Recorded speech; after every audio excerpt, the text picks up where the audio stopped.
உன்னுடைய தேசத்தார உங்கூட இருக்கிறவர்களே சுதேசி போல எண்ணி உன்னை நேசிக்கிறது போல அவனை நேசி. அதுக்கு அர்த்தத்தை சொல்லி தருகிறேன்.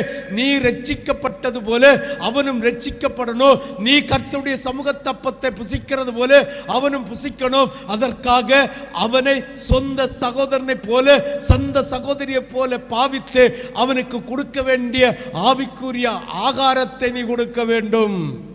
ஹல்லேலூயா. மாம்சத்துக்குரிய ஆகாரம் மட்டுமல்ல, ஆவிக்குரிய ஆகாரத்தை கொடுக்க வேண்டும். இந்த உலகத்தில் இருக்கிற அநேக திருச்சபைகள் சொல்லுகிற வார்த்தை என்ன என்றால், நீ மற்றவர்களுக்கு ஆகாரத்தை கொடுக்கணும், உண்மைதான். நீ மற்றவங்களுக்கு பண உதவி செய்யணும், உண்மைதான்.